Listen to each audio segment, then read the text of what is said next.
Hello class, good morning. कैसे हैं आप लोग?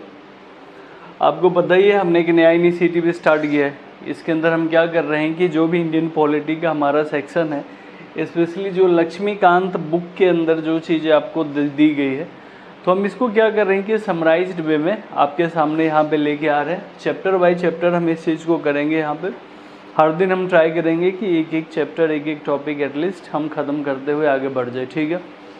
तो इससे पहले हमने हिस्टोरिकल बैकग्राउंड देख लिया है, सेलिएंट फीचर देख लिया है, प्रीएम्बल का भी कॉन्सेप्ट हमने देख रखा है। तो आज इस सेशन में हम क्या देखने वाले हैं, हमारा जो शेड्यूल 1 है इंडियन कॉन्स्टिट्यूशन का, उसके अंदर आपको क्या मिलेगा, तो यूनियन एंड इट्स टेरिटरी।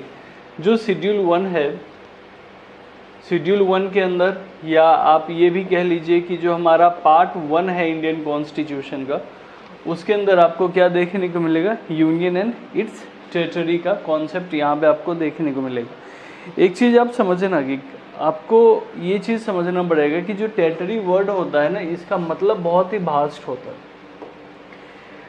दो टर्म आपको देखने को मिलेंगे जब हम पढ़ेंगे, तो आगे क्या पढ़ेंगे, India is A union of a state. लेकिन जब आर्टिकल 1 को डिफाइन करेंगे तो वहाँ पे टेरिटरी वर्ड मेंशन्ड होगा, ठीक है। तो जो यूनियन ऑफ स्टेट है वो एक नैरोअर प्रोस्पेक्टिव होता है। स्टेट का बेसिक मतलब वो होता है कि जहाँ पे हमारे इंडिया के सिटीजन्स रह रहे हैं, तो जिस जिस एरिया में हमारा सिटीजन्स है उन सबको हम एक बार मिक्स कर दे तो वो हमारा एक तरह का यूनियन ऑफ स्टेट हो जाता है। लेकिन जब हम टेरिटरी की बात करते हैं तो आपको एक चीज़ समझना पड़ेगा, टेरिटरी बहुत ही एक ब्रॉडर सेंस में आपके सामने यूज किया जाएगा, ठीक है। फॉर एग्जाम्पल मैं आपको एक बेसिक से एग्जाम्पल देता हूँ। जैसे एम्बेसी वगैरह होती है, तो कोई हमारा एम्बेसी जो अमेरिका के अंदर है वो भी इंडिया की टेरिटरी के अंदर आएगा। इसीलिए बोला जाता है टेरिटरी जो है वो लार्जर एक्सपेंशन, इसका जो स्कोप होता है ये बहुत ज़्यादा होता है, ठीक है। तो चलिए हम एक एक करके आज हम देखेंगे।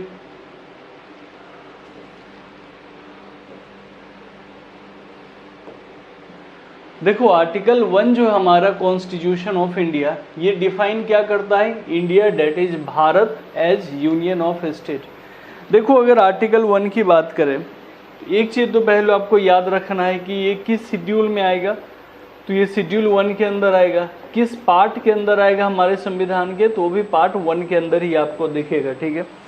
अब आर्टिकल 1 से आपको बहुत सारी चीज़ें जानने को मिलेगी। पहला जो हमारे देश का नाम है इंडिया डेट इज भारत, चाहे आप भारत कह लीजिए, इंडिया कह लीजिए, ये दोनों के दोनों जो नाम है ये ऑफिशियल नाम है हमारे देश के।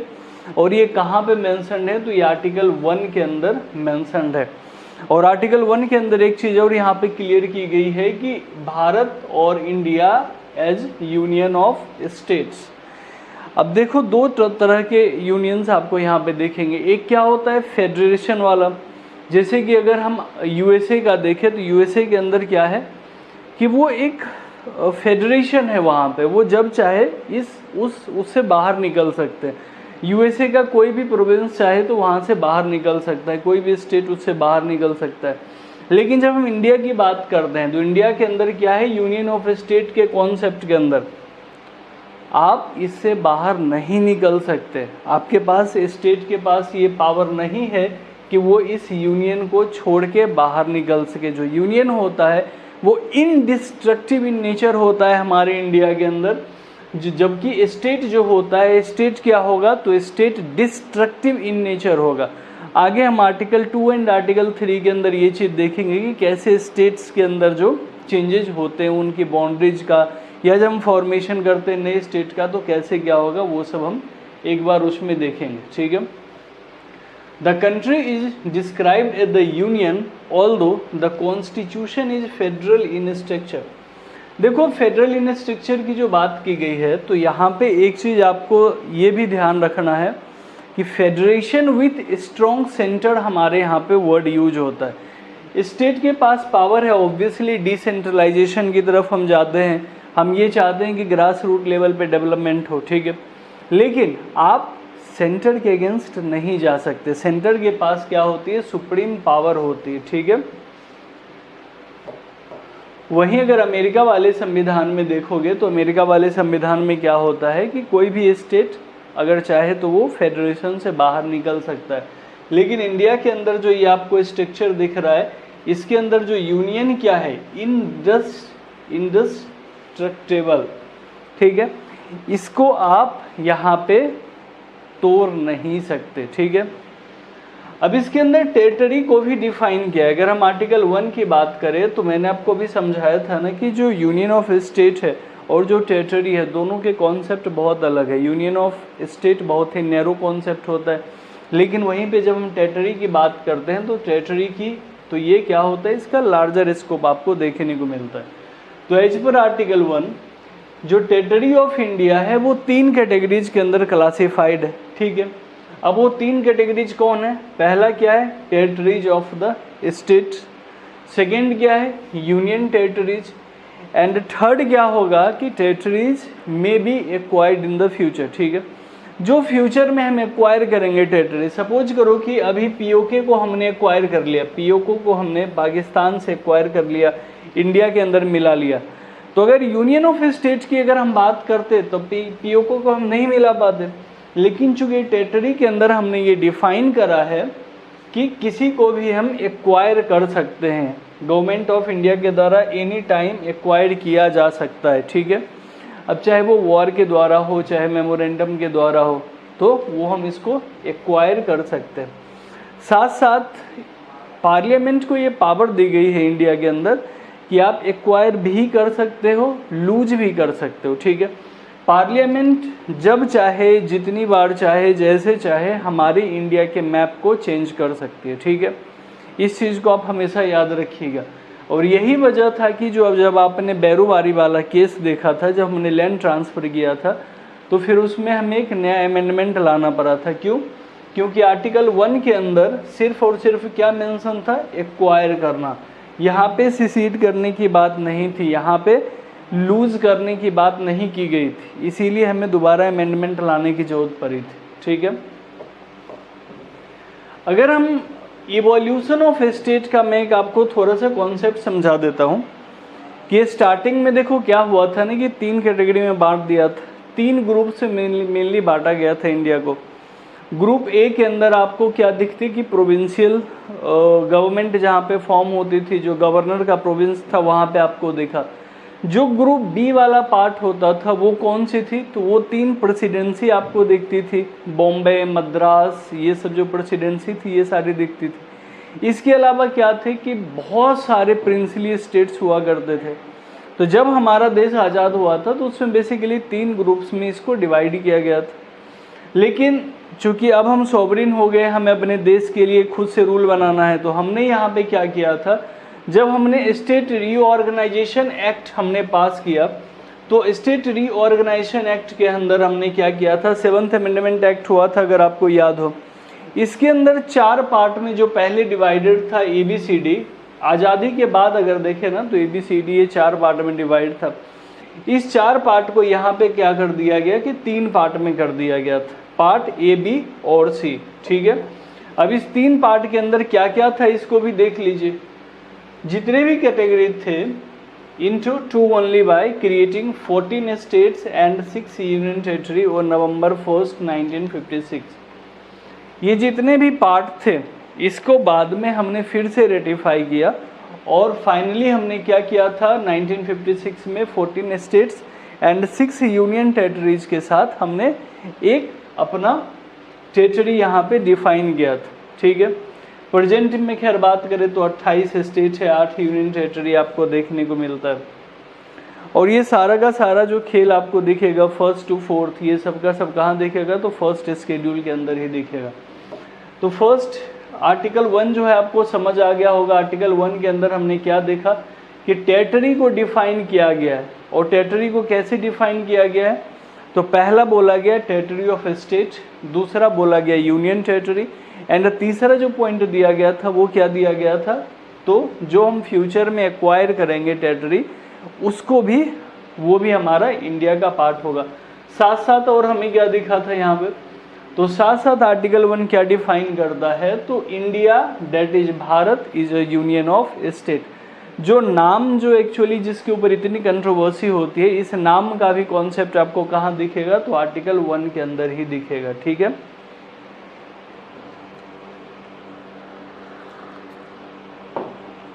अब हम आर्टिकल 2 को देखते हैं।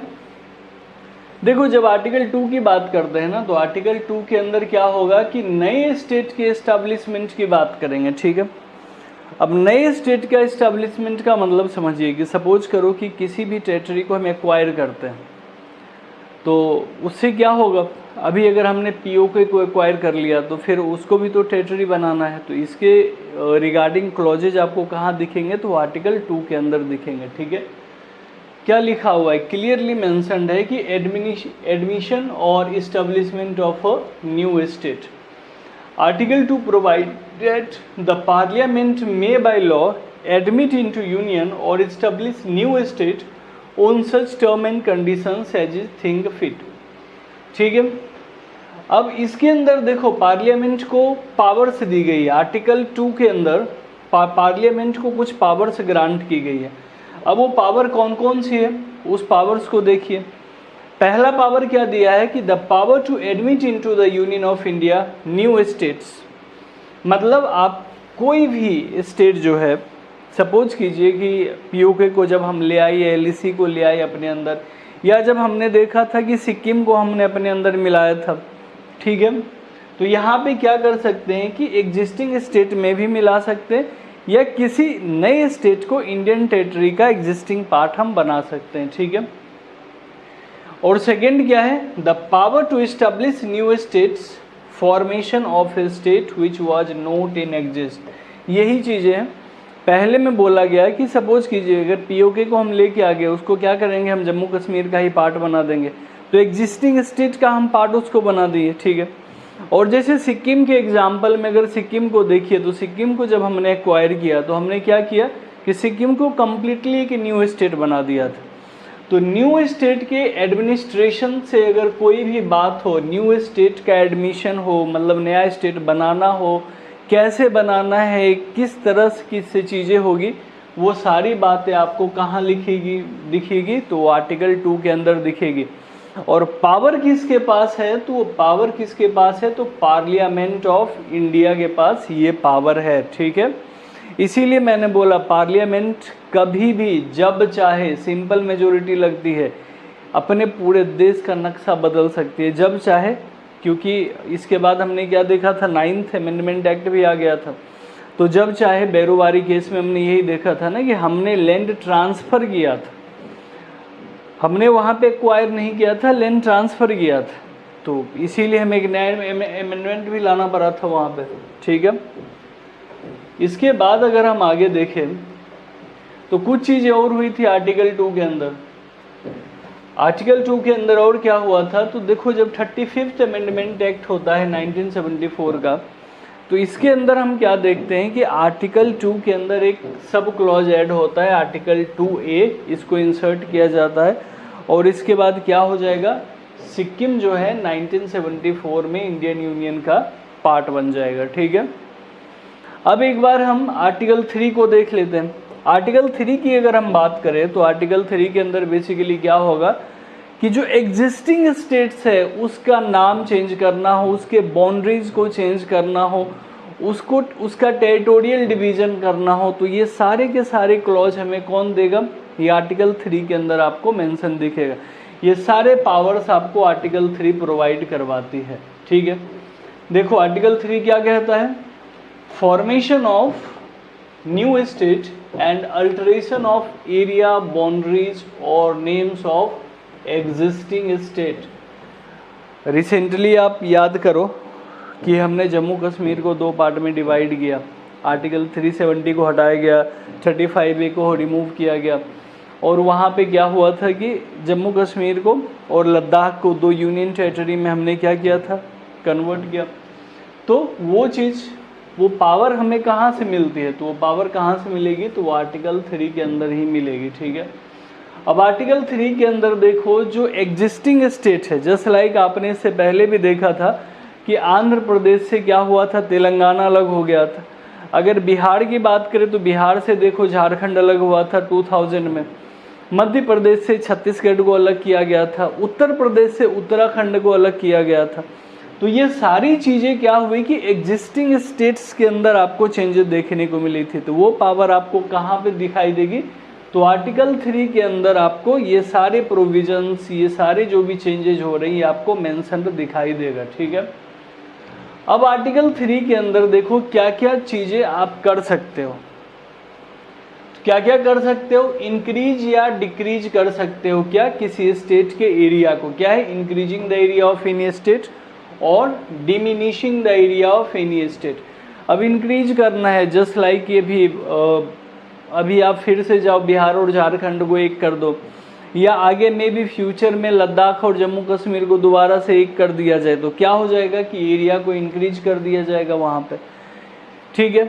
या पीओके जब हमारा पार्ट बन जाएगा तो उसके आफ्टर सम टाइम हम उसके कुछ पोर्शंस को जम्मू कश्मीर मिला दे तो क्या हो रहा है कि एग्जिस्टिंग का एरिया क्या होगा, इंक्रीज हो रहा है।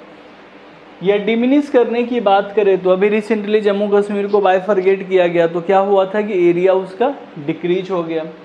इसके साथ साथ क्या है, altering the boundaries of state. Obviously अगर कहीं पे भी एक एग्जिस्टिंग स्टेट को हम तोड़ के नया स्टेट बनाते हैं तो वहाँ पे भी बाउंड्री का अल्टरेशन होता है। या अगर रिसेंट एग्जाम्पल अगर आप देखो तो महाराष्ट्र और कर्नाटका के बीच में बहुत ज़्यादा बॉर्डर डिस्प्यूट चल रहा था जिसको सेंट्रल गवर्नमेंट ने रिजॉल्व कर दिया। तो ये जो अल्टरेशन का काम है ये भी कौन करेगा, तो ये भी पार्लियामेंट के द्वारा ही किया जाएगा अंडर आर्टिकल 3। और क्या कर सकते हैं कि नाम वगैरह बदल सकते हैं, ठीक है। अभी जैसे उत्तर प्रदेश का नाम बदल के आप उत्तम नगर रख दीजिए, मध्य प्रदेश का नाम बदल के मध्यम नगर रख दीजिए, कुछ भी कर दीजिए, तो जो नाम बदलने का जो ऑप्शन है ना वो भी कहाँ दिखेगा आपको, तो आर्टिकल 3 के अंदर ही दिखेगा। और जो यहाँ पे स्टेट वर्ड है, इसको एक बात आप ध्यान में रखिएगा, जो स्टेट वर्ड यहाँ पे मेंशन्ड है इस स्टेट के अंदर यूनियन टेरिटरीज भी शामिल होता है। ये क्लियरली मेंशन्ड है यहाँ पे कि ये जो वर्ड स्टेट है इसके अंदर यूनियन टेरिटरी भी इंक्लूड होता है। और यही वजह है कि आप देखो ना, लक्षद्वीप को पहले लक्षद्वीप के नाम से जाना जाता था, उसका नाम हमने चेंज किया। इसके साथ साथ अगर देखो पौंडीचेरी को पुडुचेरी बोला गया, कई सारे नाम हमने देखा कि यूनियन टेरिटरीज के भी चेंज हुए थे यहाँ पे। तो आई होप आपको आर्टिकल 1, 2 और 3 ये तीनों आपको यहाँ पे समझ आ गया होगा। आर्टिकल 1 के अंदर हमने ये बात किया कि India that is Bharat shall be a union of state. हमको क्या क्या दिखा, वहाँ से नाम दिखा कि इंडिया और भारत नाम कहाँ से आया, उसका नेचर दिखा, यूनियन ऑफ स्टेट्स है, डिस्ट्रक्टेबल यूनियन होता है, ये सारी बातें पता चली। आर्टिकल 2 के अंदर हमें ये चीज़ दिखा कि कोई भी नया स्टेट जो कि हम एक्वायर करेंगे या किसी भी पार्ट को जब हम लूज करते हैं, ठीक है, तो वो कहाँ आएगा, आर्टिकल 2 के अंदर आपको देखने को मिलेगा। आर्टिकल 3 के अंदर हमने भी क्या देखा कि जो एग्जिस्टिंग स्टेट्स हैं, जितने भी अभी 28 स्टेट हैं और 8 यूनियन टेरिटरीज हैं, तो जितने भी एग्जिस्टिंग स्टेट और यूटीज हैं, अगर इसका नाम बदलना है, इसके बाउंड्रीज को चेंज करना है, एरिया को कम या ज़्यादा करना है, तो किसके अंदर जाएंगे, तो आर्टिकल 3 के अंदर ये सारी चीज़ें आपको मेंशन की गई है। अब हम आर्टिकल 4 को देख लेते हैं फाइनली। देखो जब आर्टिकल 4 की अगर हम बात करें तो आर्टिकल 4 के अंदर बेसिकली 2 चीज़ें आपको दिखेगी। आर्टिकल 4 जो है ना, आर्टिकल 4 एक तरह का क्या करता है कि कंट्रोल करने का यहाँ पे ट्राई करेगा, ठीक है। आर्टिकल 4 क्या कहता है, देख लीजिए यहाँ पे, laws made under article 2 and 3 to provide for the amendment of the first and fourth schedule and supplemental incidental and consequential matters, ठीक है। अब देखो चूंकि इतने सारे पावर्स दिए गए हैं आर्टिकल 2, 3 दोनों के अंदर, तो कहीं ना कहीं उसको कंट्रोल भी तो करना है। तो उसको कंट्रोल करने के लिए हमने क्या लाया, आर्टिकल 4 का हमने यहाँ पे यूज किया। अब आर्टिकल 4 के अंदर ना 2 चीज़ें आपको मेंशन दिखेगी।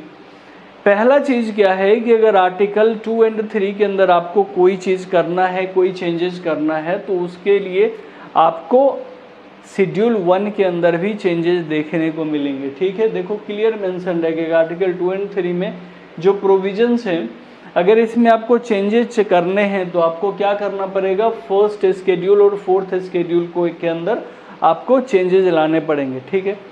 और यही चीज़ है कि आगे चल के आपको जब बैरूबारी वाला केस हुआ था तो उस केस में क्या था कि हम क्या कर रहे थे कि कुछ जो पोर्शन था उसको हम पाकिस्तान को ट्रांसफ़र कर रहे थे। तभी ईस्ट पाकिस्तान था बांग्लादेश, तो बांग्लादेश को हमें ट्रांसफ़र करना था।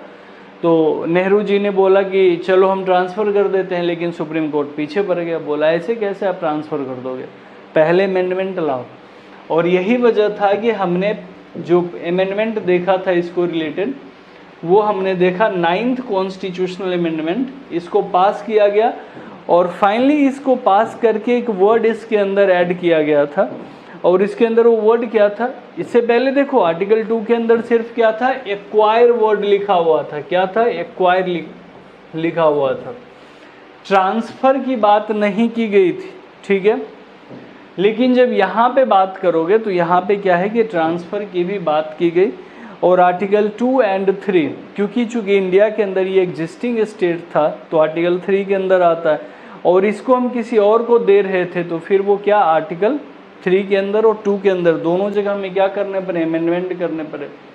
तो इस केस के अंदर जो बेरुबारी वाली टेरिटरी है वो हमने क्या किया, पाकिस्तान को ट्रांसफ़र कर दिया था, जिसको हम नेहरू नून एग्रीमेंट के नाम से भी जानते हैं। फाइनली हमने अमेंडमेंट पास किया और ये चीज़ें क्या हो गई, इन्फोर्स हो गई।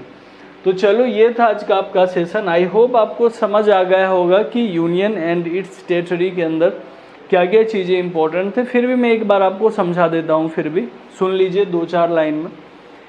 यूनियन ऑफ स्टेट की जब हम बात करते हैं तो उसका स्कोप बहुत ही छोटा होता है, ठीक है। लेकिन जब हम टेरिटरी की बात करते हैं तो टेरिटरी बहुत ही बड़े स्कोप में आपको दिखता है। और मैंने एग्जाम्पल के साथ आपको समझाया था कि जब आप बात करोगे, जब भी हम बात करते हैं जस्ट लाइक एम्बेसी वगैरह की बात करो, तो इंडिया की एम्बेसी अगर अमेरिका के अंदर है या अमेरिका की एम्बेसी इंडिया के अंदर है, तो वो एम्बेसी क्या होगी, उस देश की टेरिटरी होती है जिसकी वो एम्बेसी होती है, ठीक है। और इंडिया का जो स्ट्रक्चर है वो एक फेडरल स्ट्रक्चर आपको दिखा, यूनियन ऑफ स्टेट है लेकिन वो एक फेडरल स्ट्रक्चर के अंदर आपको दिखता है।